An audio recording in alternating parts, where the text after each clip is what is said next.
김건희 여사 관련된 얘기 끝이 없습니다. 자, 수사심의위원회 최재형 목사와 관련된 수사심의위원회에서 불기소 결정을 내릴 줄 알았는데 기소를 하라고 하니까 수사심의위의 결과가 이제 달라져 버렸습니다. 이거 김성수 평론가 좀 설명 좀 해주시겠습니까?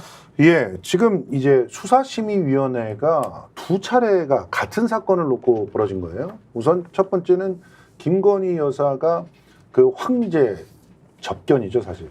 그건 수사가 아니라 황제 접견을 같이 하고 나서 그 다음에 검찰은 불기소를 할 수밖에 없었다라고 주장을 하면서 불기소 쪽으로 이렇게 딱 정리를 해버렸는데 그것을 그대로 놓고 용인해버리면은 국민들의 분노가 들끓기 때문에 이원석 검찰총장은 꼼수로 수사심의위원회를 열어서 그래서 거기서 최재형 목사가 주장하고 있는 것과 최재형 목사와 관련돼 있는 자료들을 전혀 공개하지 않으면서 결국은 의도된 어떤 결론을 내렸죠. 만장일치로 불기소한다는 결정을 내렸습니다.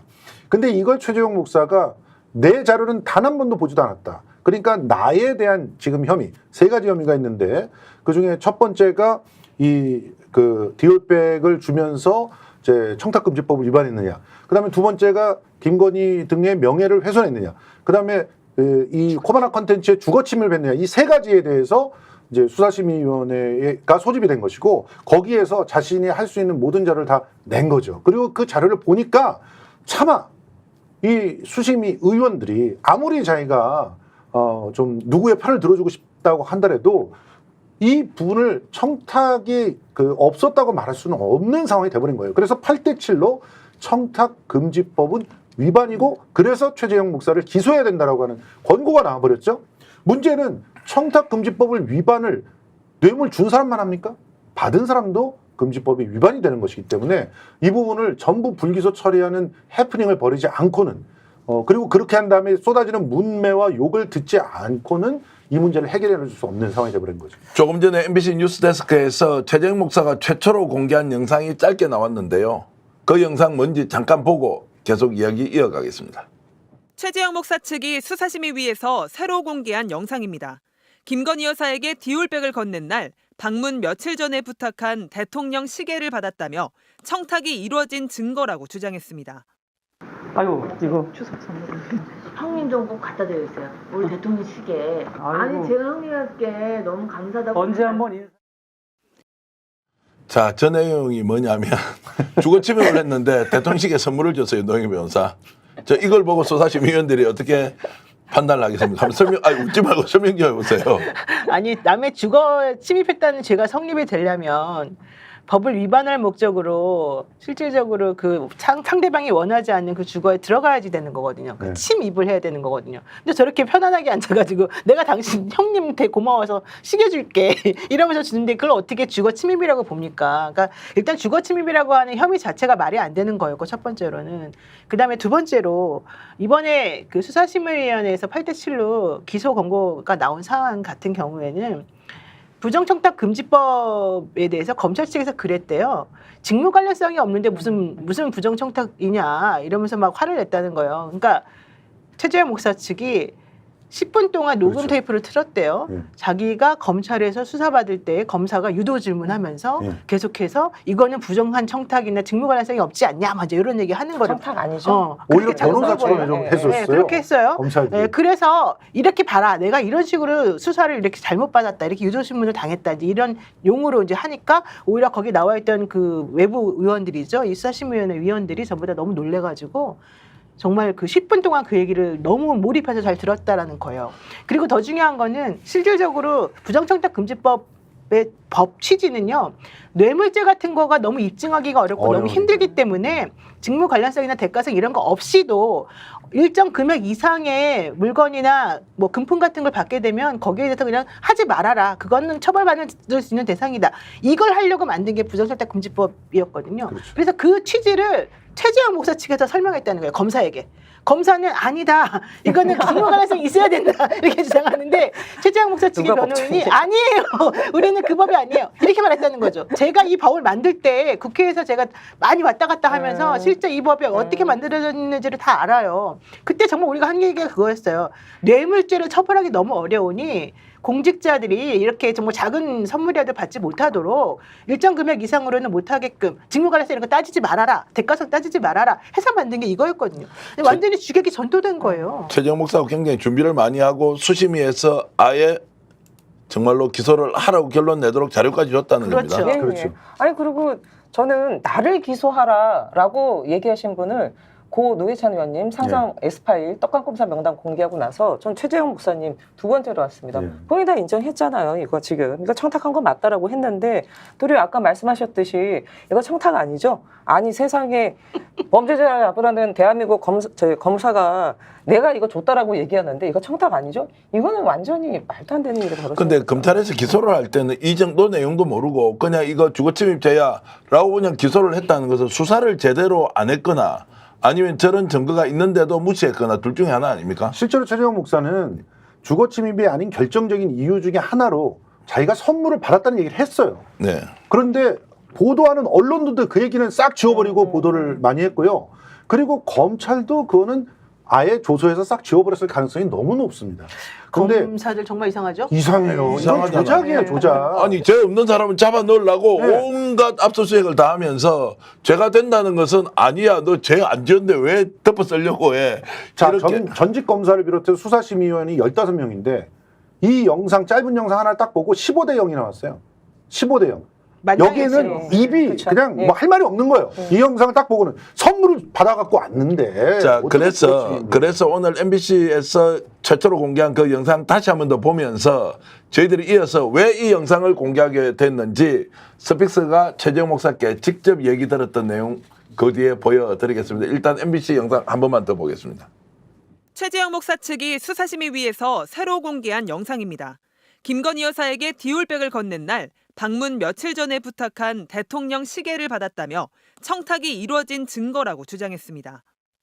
아유 이거 추석 선물. 형님 좀 꼭 갖다 드렸어요. 우리 대통령 시계. 아이고. 아니 제가 형님께 너무 감사하다고. 언제 한번 자, 왜 저 내용을 오늘 MBC에 공개했는지 최재형 목사에게 조금 전에 물었습니다. 그 내용 직접 여러분께 공개하겠습니다. 기자들이 거기 관심이 많은가 봐요. 왜냐하면 우리 수사심의위원회에서 기소를 이렇게 결정하게 된 여러 가지 요인들이 있었지만 우리가 낸 자료가 많이 그래도 그분들한테 많이 효과가 있었다는 거, 그거를 이제 기자들이 체킹을 하고 그게 내용이 뭐냐라고 너무나 우리 변호사와 저에게 집요하게 요구를 해서 그래서 결정을 해서 공개를 한 거죠. 예. 주거침입 혐의에 대해서 우리가 아니라는 거, 그걸 증명하기 위해서 오라는 날짜와 시간과 장소에 찾아갔고 또 과일과 음료와 빵을 접대를 받았고 화기애애하게 대화를 나눴고 그리고 귀가할 때는 선물을 2가지를 받았는데 그게 어떻게 주거침입이 되겠느냐라는 걸 우리 변호사가 입증하기 위해서 그 선물 받는 거를. 자, 노인 변호사, 그러면 이제 검찰이 이제 어떻게 합니까? 자, 기소를 하라고 하는 거 지난번에는 봐주기로 넘어갔어. 검찰은 어떻게 할 것 같아요? 심우정이잖아요. 심무정이잖아요. 검찰총장 야, 심우정이잖아요. 대답이 걸작이다. 검찰 네. 어떻게 할 거예요?라고 질문하니까 심무정이잖아요. 근데 못 보세요. 받죠. 네. 아니 지금 보세요. 지금 또 보면은 최재형 목사가 자기가 막 증거를 만들어서 만든다는 게 확인해가지고 갖다 줘도 검찰은 아니야 계속 이런 상황이잖아요. 오늘 JTBC에서 나온 그 보도 중에 중요한 게 있습니다. 도이치모터스 주가 조작 사건 네. 관련해가지고 예, 예. 판결문을 봤더니 예. 판결문에 나와 있는 내용 중에 정말 황당무계한 게 많았더라. 첫 번째, 우선 이정호라고 하는 블랙펄 인베스트먼트 대표, 이 그 도이치 주가 조작에서 정말 중요한 역할을 했던 그 사람하고 대통령 부인하고 그렇게 통화를 많이 했다. 게다가 이정호는 실질적으로 나는 대통령 부인하고 통화한 적 없다고 주장했으나 모르는 번호로도 저장 안 된 그렇죠. 번호로도 연락이 예, 그렇게 예. 많이 왔다. 이렇게 정말 대답했다는 게 나오고요. 예. 특히 김 여사가 이정호의 그 뭐 친척인가요? 민모 씨. 예. 그 이걸 정리했던 주가, 예. 관리했던 이 사람하고 주고받은 문자가 또 나왔어요. 거기에 뭐라고 나왔냐면 매도 타이밍 관련해 가지고 얘기가 나온 거예요. 김 여사가 민 씨한테 팩스 번호 물었고 민 씨는 19초 뒤에 팩스 번호를 알려주면서 매도 타이밍 다시 알려주겠다. 서로 화는 이런 내용도 있고요. 그렇죠. 주가 조작에 아주 중요한 주포인 A라고 하는 사람 집행유예 받은 사람이 있는데요. 네. 그 사람 도망다니다가 잡혀가지고 이번에 이제 그렇죠. 집행유예 편지. 받았잖아요. 그 사람이 편지가 나왔어요. 편지에 뭐라고 나왔냐? 김 여사만 쏙 빠지고 우리는 다 잡혀갈 것 같아서 걱정이다. 그러니까. 윤 대통령은 김 여사만 빠지면 아무 상관없는 사람들이다. 이런 얘기까지 다 나왔어요. 자, 그러면 검사가 그런 내용들을 이미 다 수사해서 다 알고 있었다는 얘기잖아요. 그렇죠. 그런 상황에서 김건희 여사가 소환도 안 당하고 아무런 조사도 안 받고 4년 동안 버틸 수 있는 그런 상황이 됩니까? 이거 수사한 말이 안 되는 검사들은 거잖아요. 복장이 터졌대요. 그러니까 하는 말이에요. 어떤 검사가 도대체 그 열심히 수사한 검사들의 복장을 터뜨리고 있는 겁니까? 제가 질문을 네. 좀 이해하고 답변 좀 해주시기 바랍니다. 그러면 기소를 합니까 안 합니까? 제가 이 질문을 지금 하고 있는데, 자 정호준 소장이 대답 좀 해보세요. 우리 검찰이 지금 기소를 합니까 안 합니까? 노영희 변호사님께서는 심무정이잖아요,라고 네. 얘기를 해주셨고요. 저는 일단 이거 못합니다, 기소를. 왜냐하면 그러니까 기소를 만약에 하게 되면 결국은 그 청탁금지법 관련돼서 직무 대가성이 직무 관련성이 되면 이게 결국은 윤석열 대통령 같은 경우 신고도 안 했다면서요. 예. 이건 확인됐잖아요. 빼박으로 걸리죠. 아니 윤석열 수사로 들어갈 수밖에 없는 그렇죠. 거예요. 그러면 지금까지 이렇게까지 해왔는데 지금 검찰이 기소를 한다? 기소를 하게 되면 완전히 이 난리가 나는 거지 이게 않습니까? 수심이 결정하기 하루 전에 저한테 기자들이 전화를 했는데 저보고 이거 이번에 불기소 권고할 것 같아요? 기소 권고할 거 이러는 거예요. 나 이번 건은 기소 권고한다. 내가 얘기를 했어요. 그리고 난 다음에 실질적으로 그러면은 심우정 검찰총장이 이거를 기소하겠습니까? 그 권고를 받아들여서 또 물어봐요, 기자가. 그래서 내가 안 할 것 같아요. 말했어요. 그러니까 수사심의위원회에서는 기소하라고 권고를 하겠지만 심우정은 안 할 것 같다라고 대답을 했는데 저만 그렇게 말한 게 아니에요. 수많은 법조인들은 수사심의위에서 기소 권고 나올지 안 거기에 대해서는 의견이 갈렸지만 대부분의 법조인들은 심우정은 이거 기소 못해 이렇게 나왔다는 거예요. 자 그랬는데 실제 그러면 기소를 안 할 것 같습니까? 할 것 같습니까? 어떻습니까? 못한다. 그렇죠. 못한다. 안 그러면 하는 게 못하면 못하는 거죠. 이제 어떻게 됩니까? 이제 이게 국민들이 더 명확하게 알아버렸는데 못하게 하려고 오빠 친구를 거기다 넣었잖아요. 그러니까 그렇게 해서 안 하면 어떻게 되냐고. 그렇게 안 하게 되면 그러면 또 뭉개고 넘어갑니까? 당연히 특검으로 가는 당위성이 강하게 되고 네. 국민의힘 내에서도 더 이상 나는 여기에 이 무너져가는 배에 동참할 수 없다는 사람이 생겨나게 되면서 딱 8표가 배반을 해서 특검이 재부의돼도 통과하는 그런 상황이 만들어질 거라고 봅니다. 아니 그리고 그동안 국민의힘에서 뭐 버릇처럼 입버릇처럼 했던 얘기가 수사 결과 보고서 특검 관련돼서 판단하자 얘기 정말 많이 했었어요. 그렇죠. 근데 일단은 수사 결과는 나왔어요. 물론 검찰 같은 경우는 불기소 부분이 있지만 수심위 같은 경우는 지금 기소하겠다고 나온 부분이고 예. 이게 지금 갈리는 부분이에요. 그러면 결과가 나왔기 때문에 국민의힘 같은 경우도 특검 처리하는데 협조해줘야 돼요. 근데 지금. 스픽스는 말하는 언론입니다. 대세는 유튜브, 그중에서 스픽스. 좋아요, 댓글, 구독, 알림 설정. 여러분이 저희를 사랑해 주시고 우리가 여러분을 사랑하는 4가지 방법입니다.